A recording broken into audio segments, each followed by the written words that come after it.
राज Vashishtha house में highest 38% share का stake holder था, पर अब उसमें से 30% शेयर वो आहान को देना चाहता था। ऐसा होने पर अब आहान के पास वशिष्ठ हाउस के सबसे ज्यादा शेयर होंगे। मिस्टर चोपड़ा, इसका मतलब क्या है? मैं आपके हिस्से की शेयर क्यों लूंगा? यंग मास्टर, मेरे भाई से बहुत बड़ी गलती हुई है, इसकी कीमत तो उसे चुकानी चाहिए, और उसका बड़ा भाई होने के नाते मैं आपसे रिक्वेस्ट कर रहा हूँ कि आप ये ऑफर एक्सेप्ट कर ले। इससे मेरा गिल्ट भी कम हो जाएगा और हमारे रिश्ते भी सुधर जाएंगे। मिस्टर चोपड़ा, आपके भाई और मेरे बीच जो भी हुआ वो खत्म हो चुका है। आपको ये शेयर्स वापस लेने होंगे। आहान का सीधा सीधा ना सुनकर राज को चिंता होने लगी। राज के एक्सप्रेशंस देखकर आहान समझ गया था कि उसका अंदाजा बिल्कुल सही था। राज के दिमाग में कुछ तो चल रहा था, जिसकी वजह से वो उसे ये शेयर्स फ्री में देना चाहता था। मिस्टर चोपड़ा, इन शेयर्स की मार्केट वैल्यू क्या है? वशिष्ठ हाउस के 30% शेयर्स मार्केट की वैल्यू लगभग 30 करोड़ रुपए है, पर अगर मार्केट प्राइस बढ़ जाए तो ये रेट 10% तक बढ़ सकता है। अच्छा, तो क्यों ना मैं ये शेयर्स 35 करोड़ में आपसे खरीद लूं? यंग मास्टर, आप मजाक कर रहे हैं ना? मैं आपको ये शेयर्स दे रहा हूँ, फिर आपको इन्हें खरीदने की क्या जरूरत है?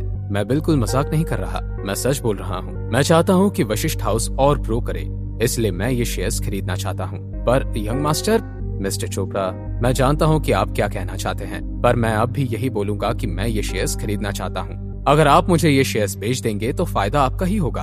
अगर आप सच में चाहते हैं कि मैं 30% शेयर का मालिक बनूं, तो आप इन्हें मुझे 35 करोड़ में बेच दीजिए। आहान का कॉन्फिडेंस और जिद देखकर राज हैरान था। राज को ऐसे देखकर आहान को कहीं ना कहीं मजा आ रहा था। उसके चेहरे से मुस्कान जा ही नहीं रही थी।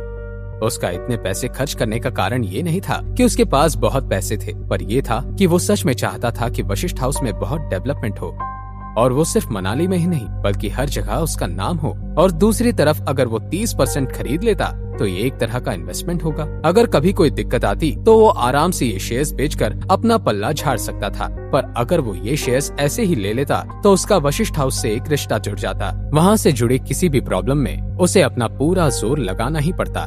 मिस्टर चोपड़ा, आपका क्या कहना है? अगर आपको ये मंजूर है तो मैं साइन कर देता हूँ, बाद में अस्मिता आपको पैसे ट्रांसफर कर देगी। आहान ने सवाल किया। यंग मास्टर, जैसा आप कहें, पर मैं आपसे पैसे मार्केट वैल्यू के हिसाब से ही लूंगा। राज ने अपनी बात रखी। आहान ने बिना कुछ जवाब दिए पेपर लिए साइन ले ली और अस्मिता से पैसे ट्रांसफर करने को कहा। यंग मास्टर, ये वशिष्ठ हाउस का सुप्रीम मेंबरशिप कार्ड है, आप इसे रख लीजिए। ये सुप्रीम कार्ड है, ये यहाँ सिर्फ 3 शेयर होल्डर्स के पास ही है। ये एक तरह का प्रूफ है जो आपको बताता है कि आप ज्यादा शेयर के मालिक हैं। इससे आप सारी फैसिलिटीज यूज कर सकते हैं। आहान ने गर्दन हाँ में हिला दी। तो यंग मास्टर, मैं चलता हूँ। अगर आपको किसी भी चीज की जरूरत हो तो मुझे बताइए। इतना कहकर राज वहाँ से जाने लगा। तभी एक जोर से आवाज आई। किसी ने दरवाजे को बहुत तेज लात मारकर दरवाजा खोला था। बाहर से कमरे में एक गुंडे जैसा दिखने वाला आदमी आया और जोर से चिल्लाने लगा, आहान कौन है? बाहर निकल। तुम्हारी हिम्मत कैसे हुई अंदर आने की? राज ने तुरंत सवाल किया।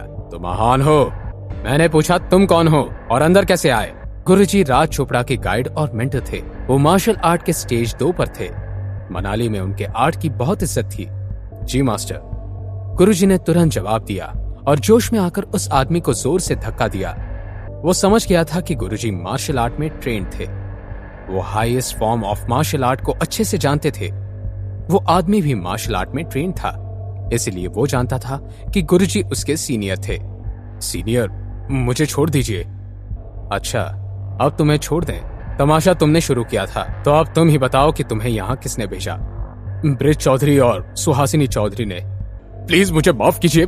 ठीक है, मैं तुम्हें माफ कर दूंगा, पर एक शर्त पर। तुम्हें यहाँ जिसने भेजा है उसे यहाँ बुलाओ। इतना बोलते ही उस आदमी ने तुरंत अपना फोन निकाला। उधर चौधरी फैमिली हॉस्पिटल में थी। मॉम, अंकल का फोन क्यों नहीं आया अब तक? बेटा, तुम चिंता मत करो, अंकल ने उसे ढूंढ लिया होगा। तुम उससे अपना बदला ले लेना, तुम परेशान। सुहासिनी अपनी बात पूरी करने ही वाली थी कि उतने में उसका फोन बजा। देखो बेटा, अंकल का फोन आ गया। हेलो, मिल गया तुम्हें वो आहान? उसे लेकर यहाँ आओ। जी, आहान मुझे मिल गया है, पर अगर आप तुरंत यहाँ नहीं आई तो मैं उसे छोड़ दूंगा। इतना बोलकर उस आदमी ने फोन कट कर दिया। मॉम, क्या बात है? अंकल ने क्या कहा? वो चाहता है कि हम मनाली होटल जाएं। मुझे नहीं लगता कि तुम्हें वहाँ जाना चाहिए। ये कोई चाल भी हो सकता है। मेरी बात मानो और वहाँ मत जाओ। ब्रिज ने एक बार फिर कोशिश की। अच्छा मॉम, लेट्स गो। अंकल ने हमें होटल बुलाया है। कुछ सोच समझ कर ही बुलाया होगा। आज मैं इस आहान को छोड़ूंगा नहीं। आज मैं उसे पैर पकड़कर अपनी माफी मंगवा कर रहूंगा। रजत बिस्तर से उठकर जाने लगा। मुझे नहीं लगता कि तुम्हें वहां जाना चाहिए। मेरी बात मानो और वहां मत जाओ। हो सकता है कि सुशील खुद वहां फंस गया हो। अगर उसने आहान को सच में पकड़ लिया है तो फिर वो उसे यहां लेकर क्यों नहीं आता? क्या आपको ऐसा लगता है कि सुशील हमें धोखा देगा? उसकी मार्शल आर्ट ट्रेनिंग के लिए हमने इतने पैसे खर्च किए हैं।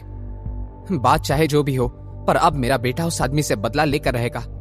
कुछ देर बाद दोनों माँ बेटे मनाली होटल पहुंचे। उनके पीछे पीछे ब्रिज भी वहां आ गया।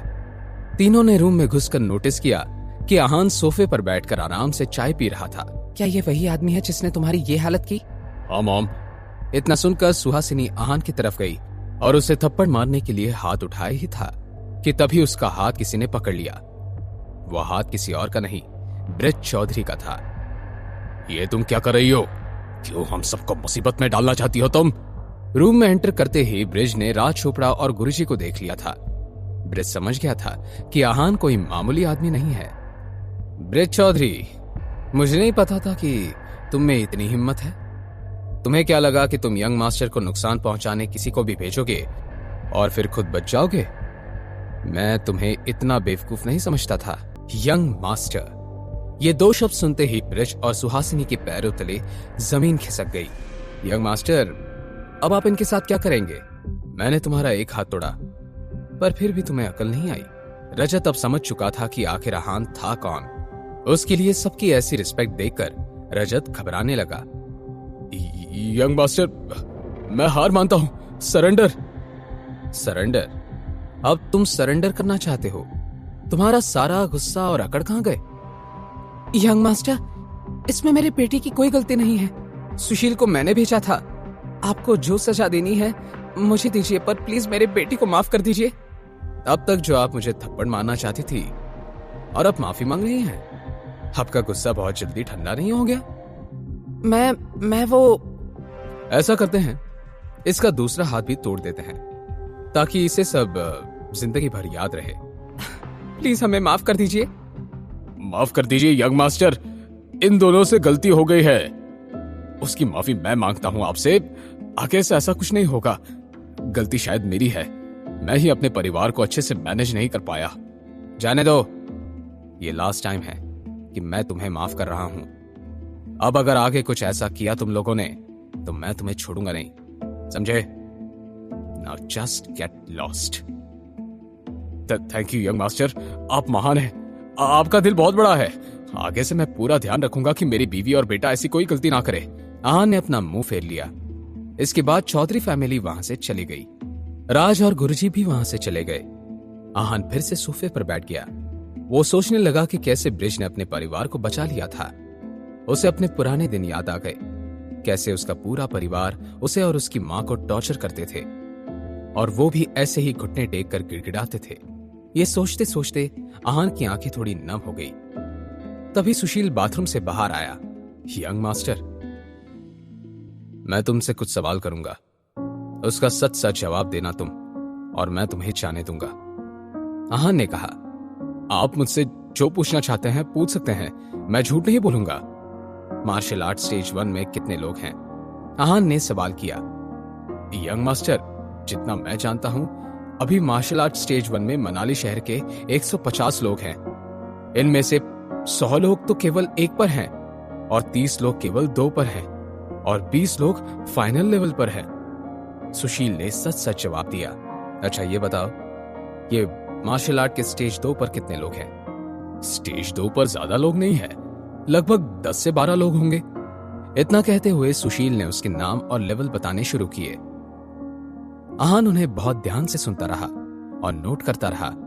वो उनके बैकग्राउंड के बारे में जानना चाहता था। और हाँ, जो आदमी मास्टर चोपड़ा के साथ था वो भी स्टेज 2 पर था, पर कौन सा लेवल पर था ये मुझे अच्छे से नहीं पता। अब आहान का सुशील की बातों पर ज्यादा ध्यान नहीं था। उसने एक नाम सुना और उसी पर अटक गया। वो कहीं ना कहीं जानता था कि वो आदमी कौन था और शायद 3 साल पहले उन आदमियों के साथ था जो उसके पीछे पड़े थे। क्या आप मेरा एक काम करेंगे? मैं आपका हर काम करूंगा। मैं चाहता हूं कि तुम मार्शल आर्ट एक्सपर्ट अक्षय से दोस्ती कर लो। मुझे उसके बारे में कुछ इंफॉर्मेशन चाहिए। आहान ने जवाब दिया, हो जाएगा यंग मास्टर, आप फिक्र मत कीजिए, आप बस बताइए आपको क्या जानना है। मैं जानना चाहता हूं कि 3 साल पहले क्या अक्षय किसी को पकड़ने के लिए किसी मिशन का हिस्सा था? अगर हां, तो उसके साथ और कौन कौन थे? और हां, ध्यान रखना कि ये काम तुम छुप कर करना, दुश्मन को पता नहीं लगना चाहिए। यंग मास्टर, आप बिल्कुल फिक्र मत कीजिए, आपका काम हो जाएगा। इतना कहकर सुशील वहां से चला गया। क्या सुशील ये इंफॉर्मेशन निकाल पाएगा? क्या आहान जान पाएगा कि उसकी जान लेने के लिए 3 साल पहले कौन आए थे? जानने के लिए देखिए अगला एपिसोड सिर्फ पॉकेट एफएम के यूट्यूब चैनल पर। और सीक्रेट अमीरजादा के सारे एपिसोड्स को सुनने के लिए डिस्क्रिप्शन में दी हुई लिंक से डाउनलोड कीजिए पॉकेट एफएम ऐप।